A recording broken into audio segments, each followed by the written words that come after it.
27 मिनटसम्म बोल्छु अनि खास चाहिँ दाइले के भन्नुभएको छ भने म भनेको माइलो हो कान्छा धेरै बोलेको राम्रो देख्दैन बोले जति तै बोल म चाहिँ एक्सन मात्रै दिन्छु दाइ चाहिँ कस्तो भने जे गर्ने मनभित्र गर्ने क्या त्यो म यहाँलाई डाइरेक्ट भनेको अहिले दाइसँग यहाँ भन्दैन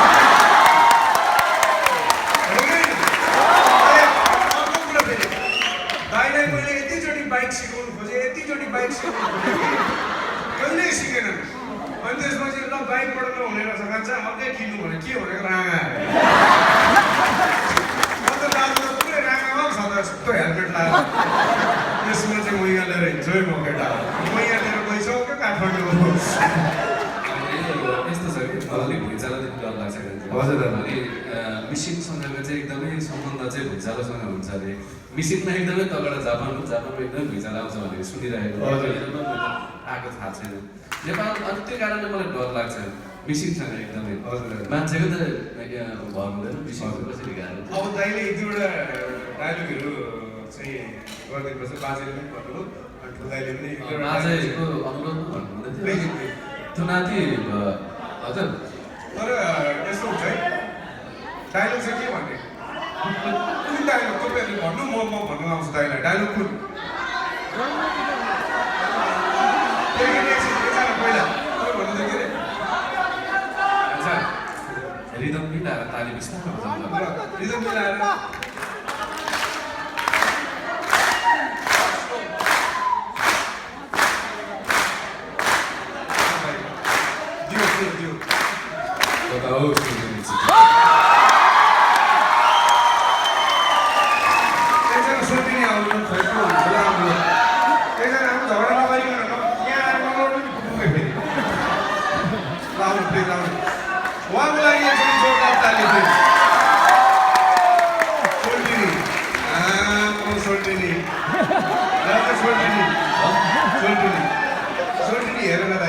मलाई हेरेर त्यसो डाइरेक्ट आउँदैन होला सोल्टीलाई हेरेर दिनु नि त एकचोटि म साइडमा यस्तो साइडमा दिन्छु कता हो सोल्टिने चिठी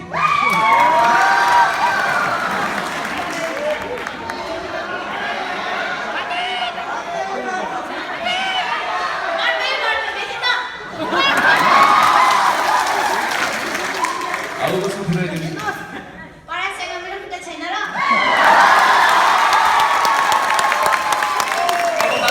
भनिदिनुहोस् त कि कान्छाले भन्छ तेरो खुट्टा बाजेर काँमा राख्न त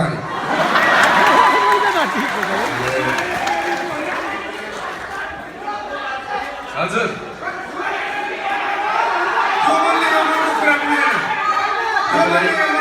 उहाँलाई एकदमै धन्यवाद नाम के तपाईँको नाम भनिदिइराख्नु मुना के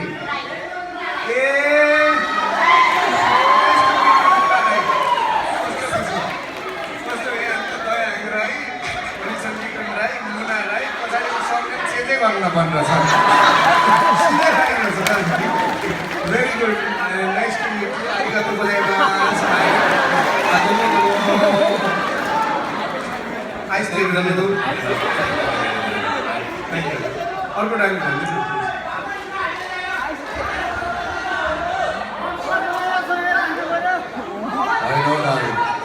फेरि अर्कोबाट ताली बजाउनु लाग्छ सानो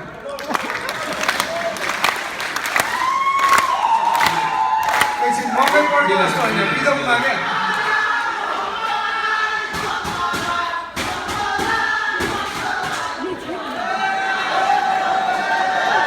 देउसी होइन माथि म्युजिकल ब्यान्डहरू कुरा छ आज देउसी हो देउसी हजुर शान्ताराम शान्ताराम बोल सोच्दैन शान्ताराम जय शान्ताराम दाइ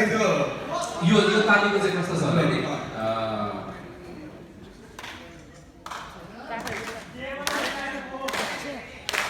एकछिन है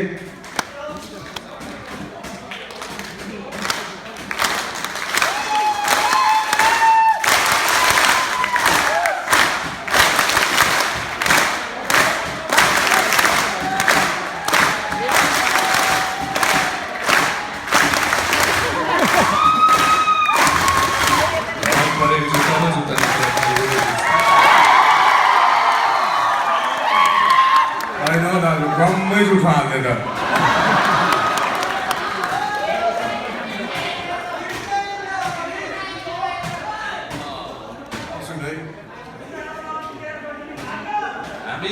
हामी जस्तो काजीहरू विशेष गरेर काजीहरूलाई साह्रै समस्या पर्दो रहेछ हुन्छ अबदेखि म मन परेको जुत्ता लान्छु ल समस्या कहाँ भयो भन्दाखेरि छोडेर गयो म यहाँले बडा टेन्सन हुन्छ काजीहरूको दिमागमा अनि यस्तै आउँदो रहेछ नि त money attracts money love attracts love हो त्यो पनि मनी एट्र्याक्ट्स मनी हो money attracts money love attracts love त्यो मनले यो मनको कुरा एकदम कसो नपर्छ कालो मान्छेको मन कालै हुँदो रहेछ यो हाम्रो ठुल्दाले भनेको है फेरि हामीलाई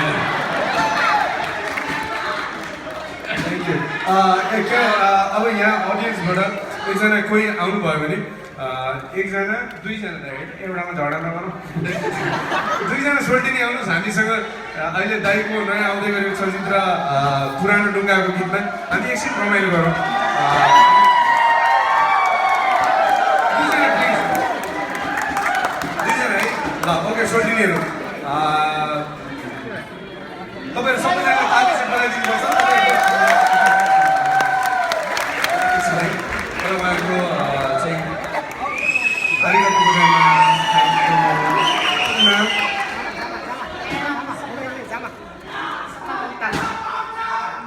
तपाईँको यता मोक्तान रहेछ दाइ यता मगर के छ त अब आगे मोक्तान र मगर अब हल्ला नगर भन्दा गीत लगाइदिनु भाइ प्लिज गीत लगाइदिनु हामी नाच्नुपर्छ है एकदम डान्स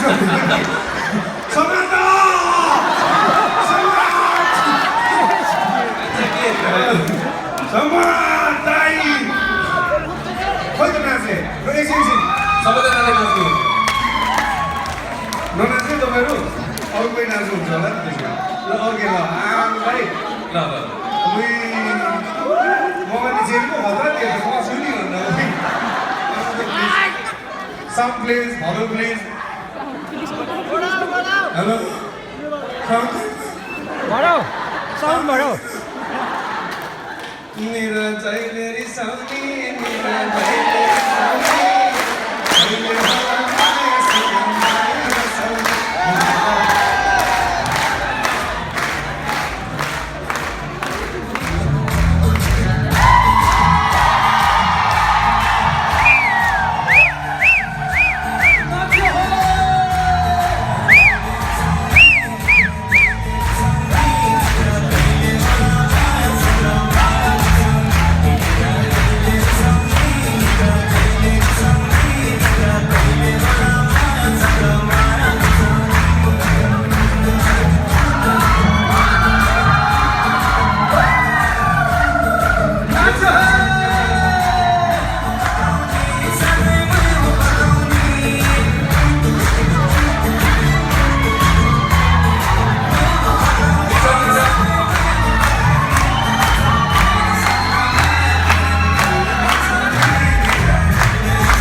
पुरै हटे आफ्नो जिम्मा लिइसक्यो अब यहाँ मेरो काम के थियो दाइनो मेरो एउटा सानो घटना छ क्या दाइनो मेरो सँगै पेटमा अलिकति समस्या भयो क्या हजुर ल हो र हजुर नाति हो हामी तक्मेको नाति है राजे त पछाडि बसिरहन्छ राजे पछाडि बुढो झोलामा छ थ्याङ्क यू धेरै धेरै धन्यवाद यो भेटघाटको लागि अनि मलाई साथ दिनुहुने तपाईँ सम्पूर्ण विशेष गरेर यहाँ आउनुहुने सम्पूर्णमा विल्सन एकदमै धन्यवाद अघि नै भनिसक्यौँ हामीले म माइलो हो माइलोले यहाँ भन्नु केही जान्दैन बाँकी जिम्मा म कान्छालाई दिँदै दाइ ल एउटा दाइले यो कार्यक्रममा स्पेसल स्टेजमा दाइ प्राय गरेर सिनेमा र नाटक मात्रै गर्नुहुन्छ तर पहिलोपटक जापानवासी हाम्रो दाजुभाइ दिदीबहिनीहरू सबैजनाको विशेष निमन्त्रणामा पहिलोपटक कार्यक्रमको लागि उहाँले नोटफोट गरिसक्नु भएको छ आफ्नो नाटकको क्षेत्रबाट र पहिलोपटक स्टेजमा यसरी प्रोग्राम गर्ने भनेर हजुरहरूको मायालाई नकार्न नसकेर आज जापानमा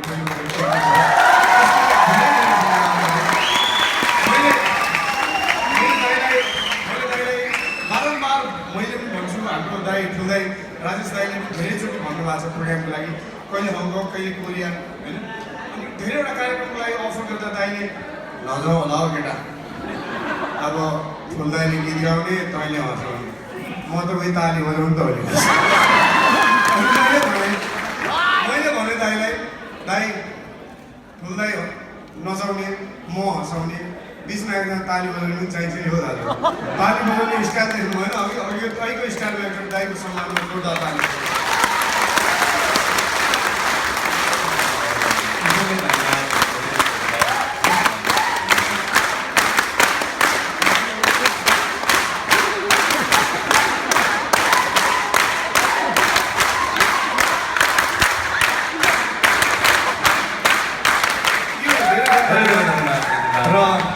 दाइलाई र हाम्रो यो कार्यक्रमलाई धेरै माया गरिदिनु भएकोमा र दाइलाई यहाँसम्म बोलाइदिनु भएकोमा हाम्रो यो सम्पूर्ण किरात राई आयोगका जापान र नागो आयोगका टोकियोका सबै टिम मेम्बर्सलाई धन्यवाद र यहाँसम्म कार्यक्रमलाई सफल बनाइदिनुको लागि हजुरहरू सबैको ठुलो हात छ त्यसको लागि सम्पूर्ण यहाँ आउनुभएको दर्शक र जापानवासी नेपाली दाजुभाइ दिदीबहिनी उनको लागि मामाहरू काकाकाकी सबैलाई धेरै धेरै धन्यवाद थ्याङ्क यू दाइ बाँकी समय thank you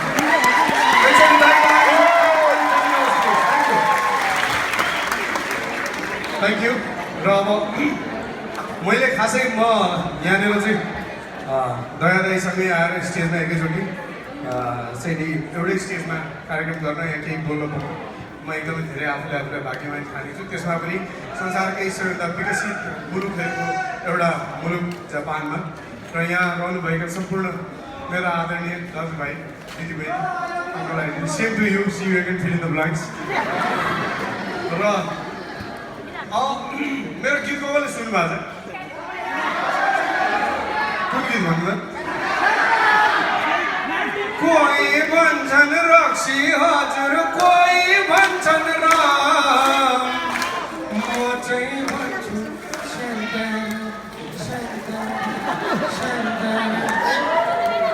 I love you Santanam Santanam Santanam I love you Santanam Santanam Santanam तपाईँ भन्नुहोस् I love you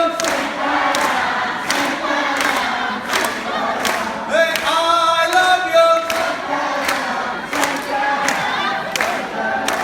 I love you Nagoya I love you Japan